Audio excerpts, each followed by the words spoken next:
Chief Faulkner has been appointed the fourth president of Charleston Southern University. He tells me how the job is going right now for this edition of Quintin's Close-Ups. And if you haven't already, subscribe to my YouTube channel and like Quintin's Close-Ups on Facebook. Charleston Southern President Chief Faulkner, welcome to Quintin's Close-Ups. Thank you, Quintin. Appreciate it, the opportunity to be here with you. Well, I appreciate it greatly. Needless to say, I know you were appointed the fourth president of Charleston Southern University last July of 2023, and I know you've been in the position since that time. So tell me, President Faulkner, what is it like for you to be back at your alma mater now as president? Well, thank you for that that good introduction there, Quintin. I will tell you, I was appointed in July, but I didn't start actually until October 1st.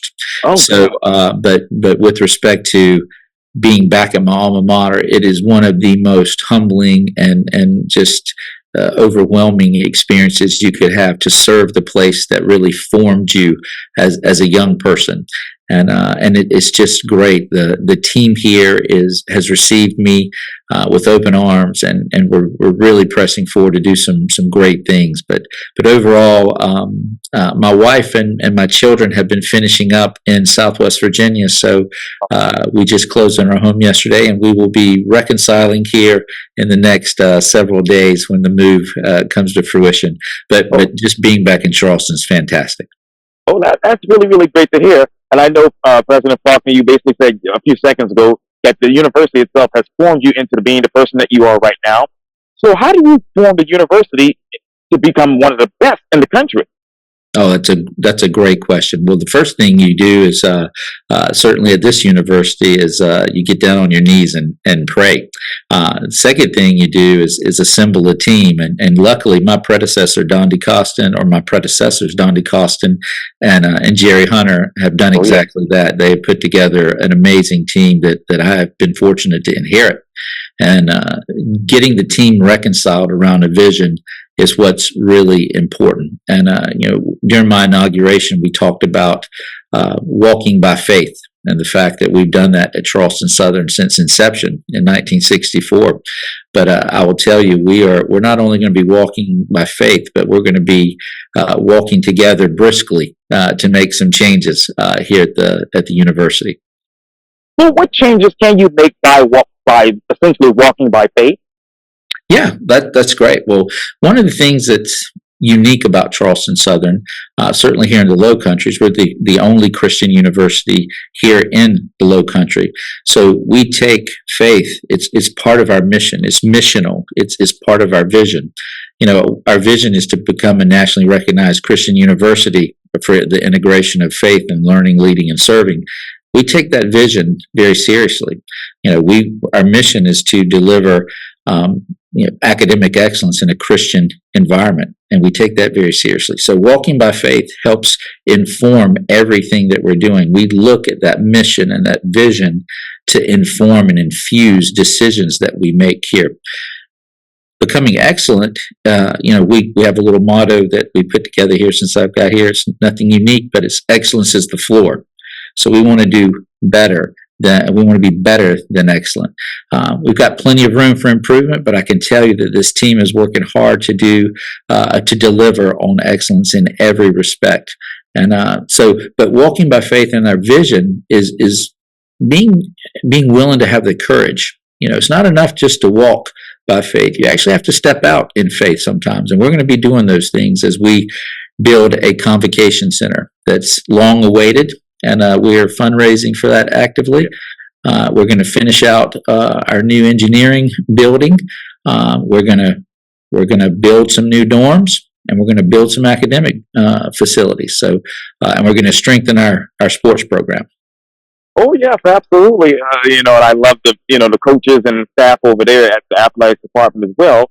But when it comes to that convocation center, where exactly will that be on campus? I'm envisioning it in my mind as I come back there all the time, but where exactly will that be? Right, Quintin. Well, we're going to place the convocation center. If you are familiar with where the football field is, it's going to be just across the street, right there, just across from the football field, facing Highway 78.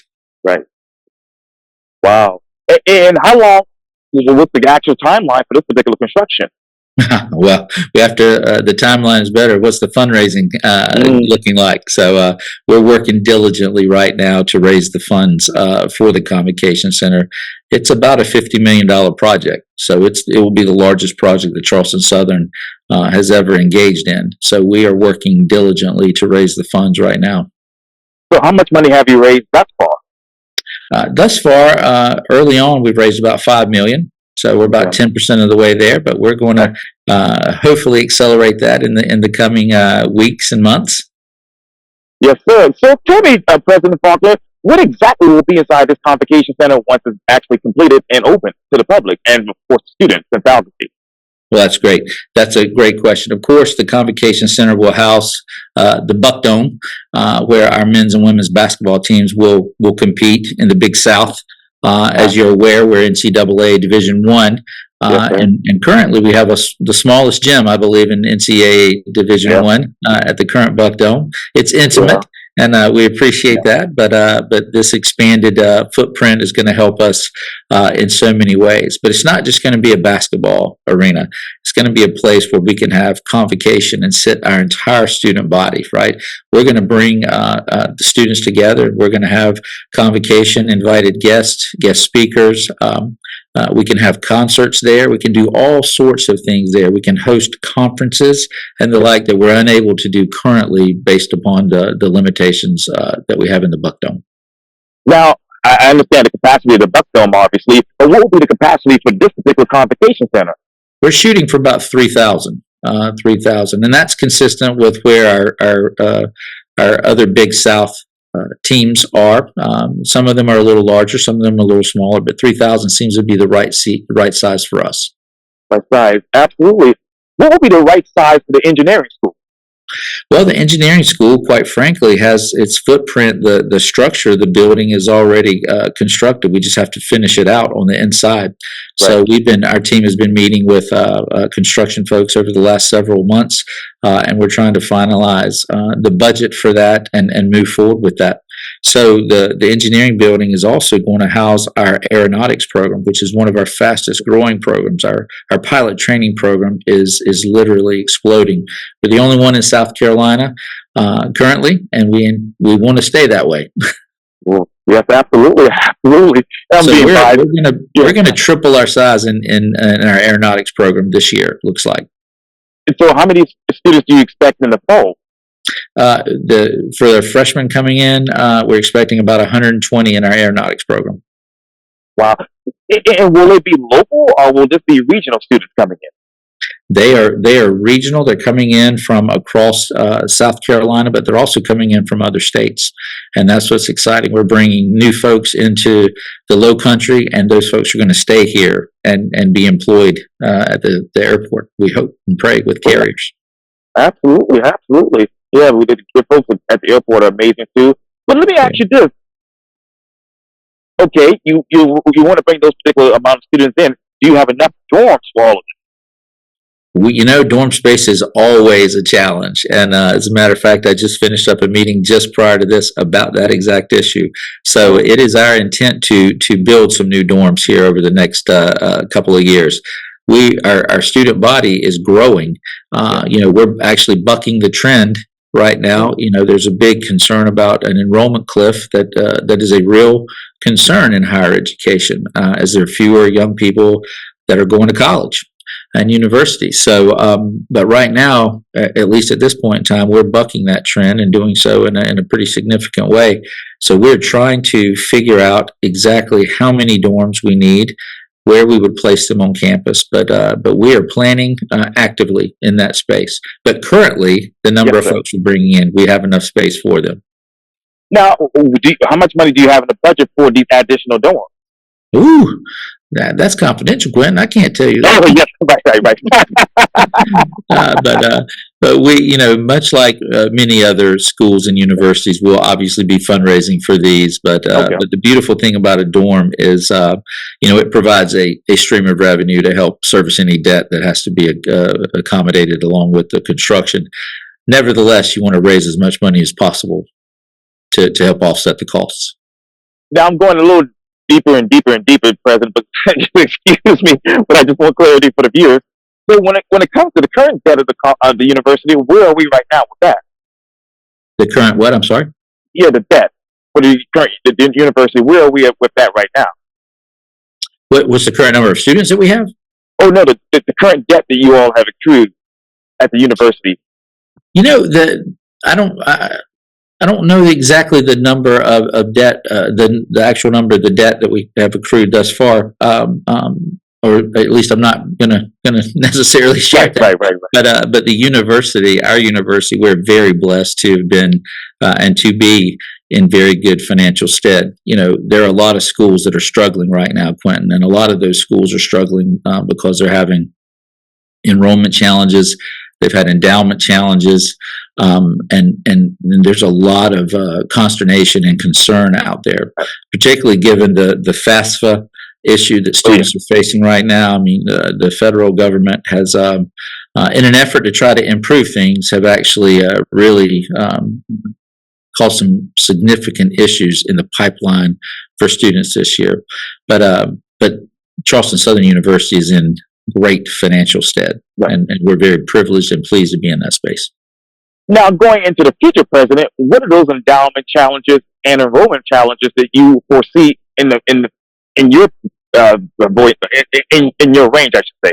Oh, absolutely. Well, one of the things with respect to enrollment, particularly, you know, we are fortunate, just like our colleagues at the College of Charleston and at the Citadel, obviously, to be located in the Low Country, which is one of the fastest growing areas in the country.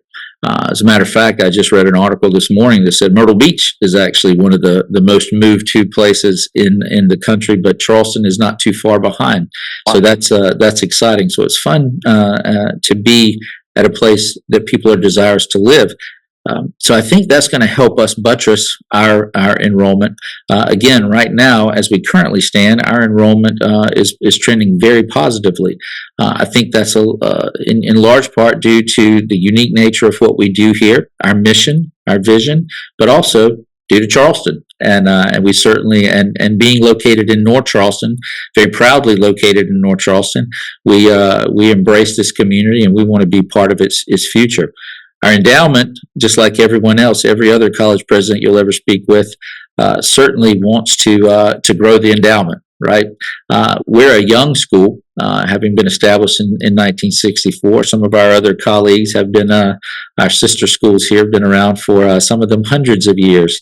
So our endowment is a little lower than theirs, but we're working hard to grow that while at the same time trying to raise money for new dorms, a convocation center, and the like. So it's a both and, not an either or. Right, exactly right. What trends are you looking at currently when it comes to enrollment in the future? Right. We're always looking to determine what programs are going to support our liberal arts foundation, which of those programs are going to be beneficial for students as they leave and seek gainful employment. You know, our friends from the Department of Education and other regulatory authorities that all colleges are under the microscope from constantly want us to show gainful employment. So we're really looking to lean into programs where students are going to have very good employment-related outcomes, while at the same time being loyal to our liberal arts foundation that we believe is instrumental to success for students in the long run. A lot of folks believe that you can't have a liberal arts institution where they're great employment outcomes. I disagree with that. I think that those two things work hand in hand. And if you look at surveys from employers, they actually want students who graduate from liberal arts institutions because of the breadth of their understanding of things. We're not going to become a school that's only STEM related, although we're certainly growing our health sciences areas with our PA program, our DPT, our Doctor of Physical Therapy program, our kinesiology program, and the like. But we're also exploring other new programs that I can't tell you about right now. Sure. I know you're going to ask, but and you should. You would be doing your job if you weren't asking. But we're actually laying out some plans. We're also leaning into our programs like aeronautics. Cool. That's a program where students are going to have great outcomes because the market is showing us what the demand is. So trying to balance our focus and our dedication to the liberal arts foundations with marrying programs that can benefit from that, but also put our students in the best position to succeed. What liberal arts programs actually meet today's demand?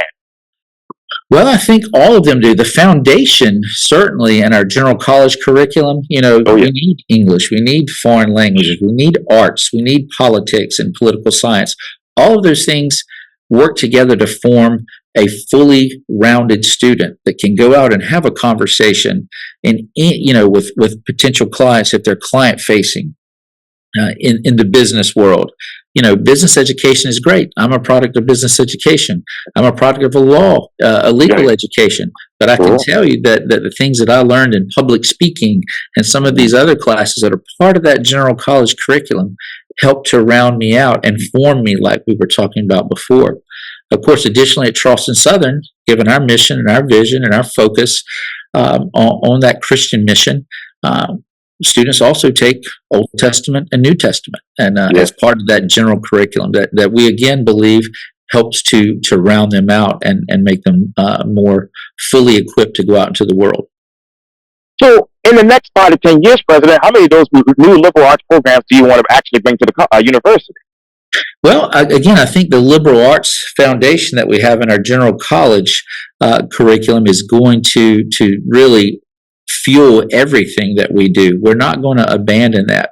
Now, as many schools, and as my daughter just graduated from college from a school in Virginia just a couple of weeks ago, and her college just announced that they're going to move from 51 majors to 21 majors. From 51 to 21, so they're dropping 30 majors. And the reason for that is efficiency and sustainability. Right. We have just gone through a great exercise here at Charleston Southern that started before I arrived. My predecessor, Dr. Quintin, started this process, and it was evaluating all these things. And the outcome of that is that we're operating pretty efficiently here. Now, are we perfect? No. Is any school perfect? No. But again, trying to figure out how to be sustainable and impactful moving forward is what every college president is evaluating right now. But I feel really good about the strength of our academic programs.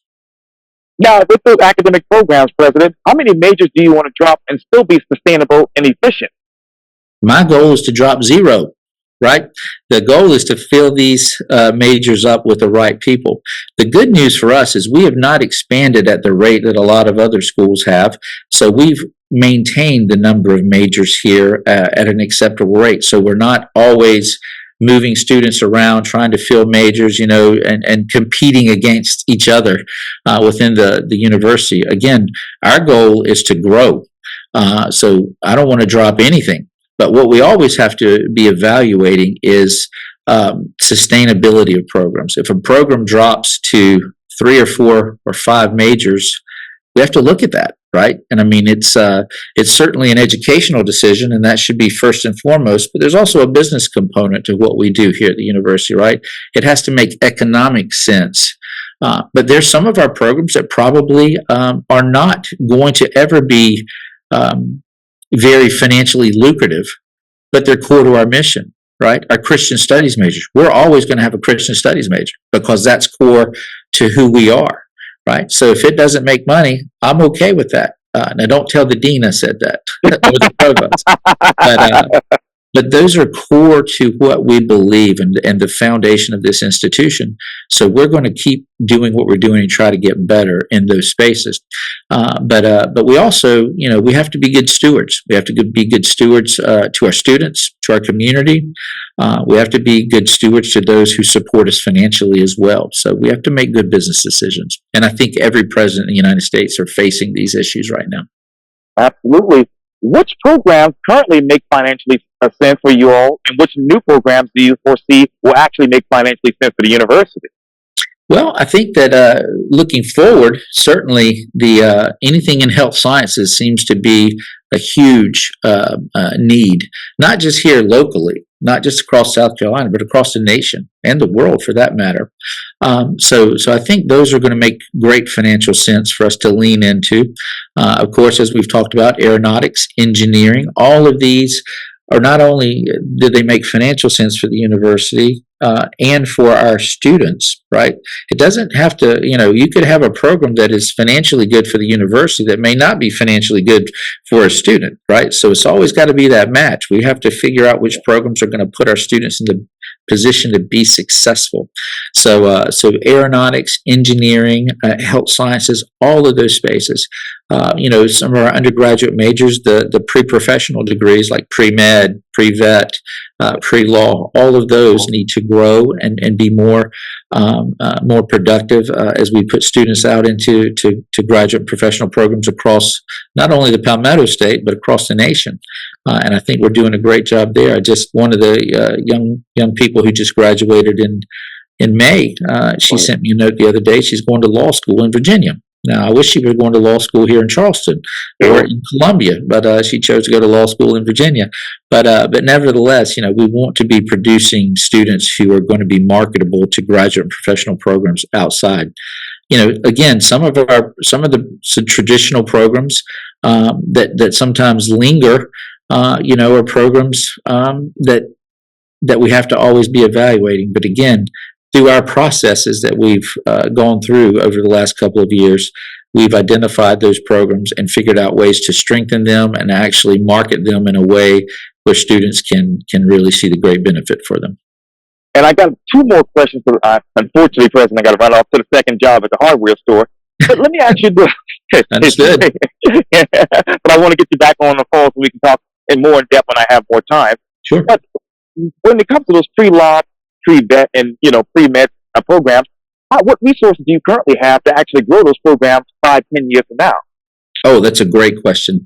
So we're always looking to partner with schools, and one of the I'm giving you some breaking news here. Oh. So one of the things that I'm working on right now are some programs called 3+3 programs.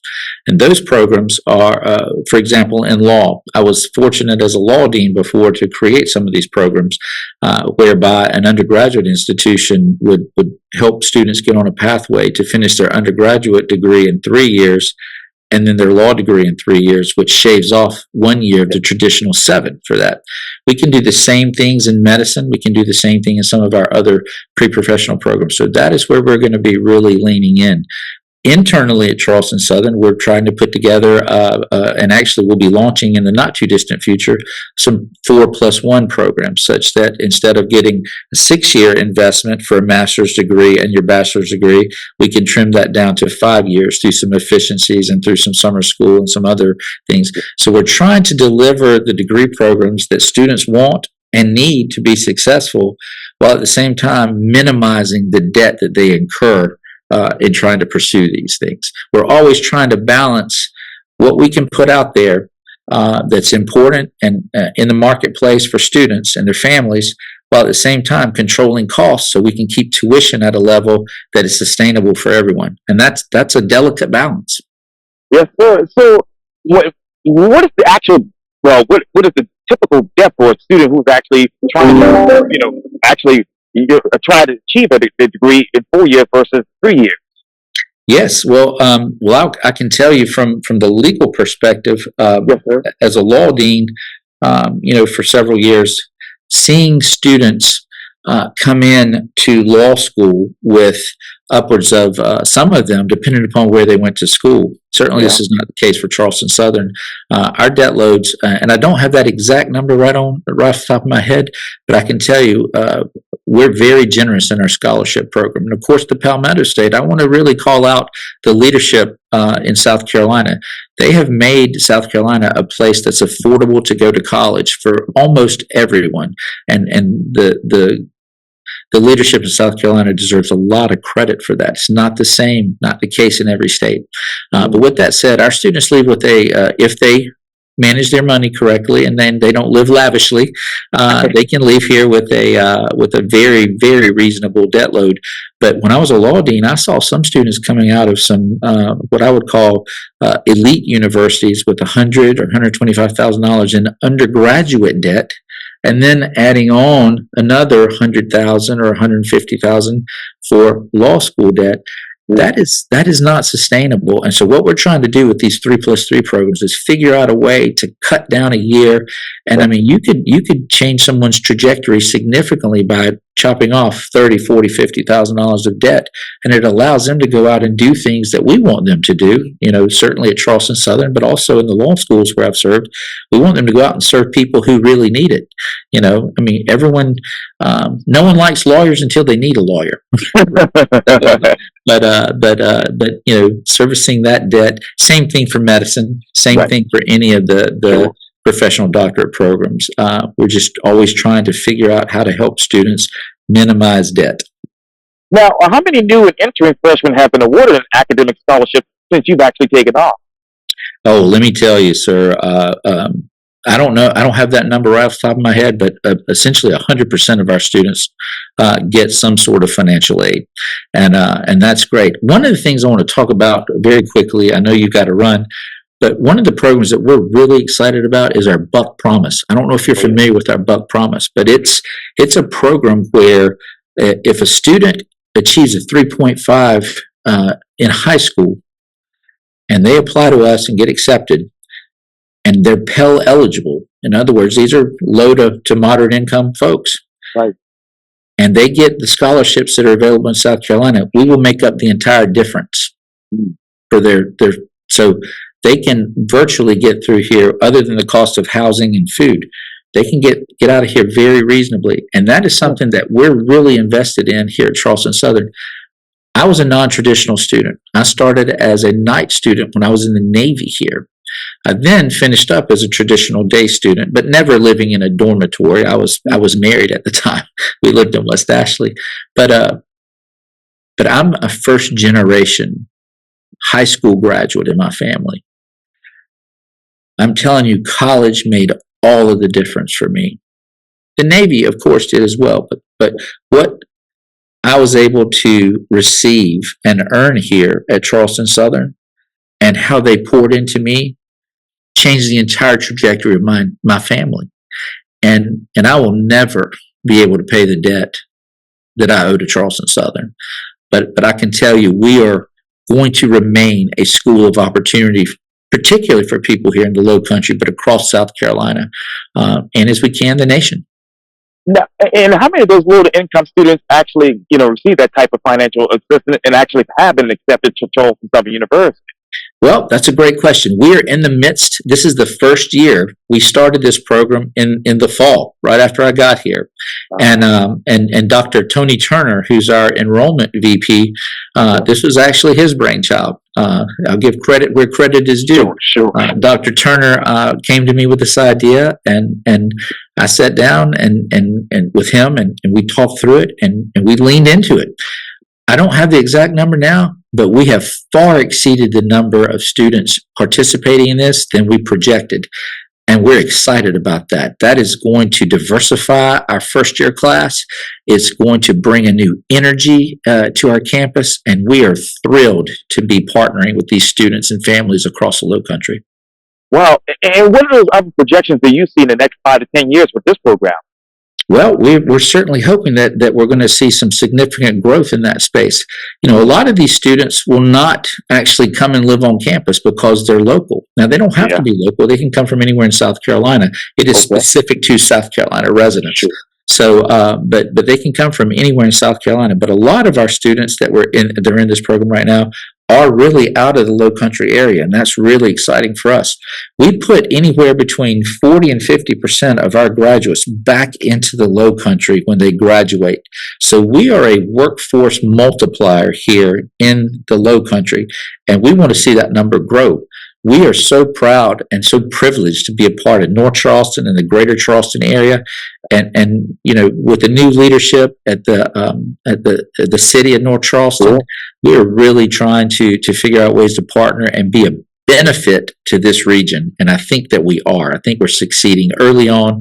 And I hope that I project that these numbers will continue to grow, but we'll see. But year one, it's looking good. I think that become my next question, President. What public-private partnerships do you want to develop to create new programs and new financial revenue for the university? Ooh, that's a great question. We are constant. That was actually, I told you I was in a meeting about a dorm Right. a few minutes ago. This was actually part of that conversation. So, Uh, so those are we're working on them right now. We actually just launched a program with Keon, and we're looking to oh, do this at a greater level with many other of our corporate partners here. With Keon, if you're a full-time Keon employee and you pursue a graduate degree here at Charleston Southern, we're going to do a 25% discount for Keon employees. We want to replicate that across numerous other corporations. Keon is our first partner in this space. We have a few other corporate partners that we're going to go back and revisit our agreements with, but Keon is the first one that we've leaned in at this level with, because again, it's going to help them attract talent. It's going to be part of their HR package. It's going to bring great students to Charleston Southern. And most importantly, it's going to put an even greater educated workforce out into the low country. And we all win in that space. absolutely. And I hope to get you back on the phone so we can talk more about that and the depth and, of course, the developments and the progress on the convention, the convocation center and others. But for now, Charleston Southern University President Keith Faulkner, thank you so much for your time. And again, welcome to Quintin's Close-Up. Thanks, Gwen. We appreciated the opportunity to speak with you so much. Have a great day. Likewise.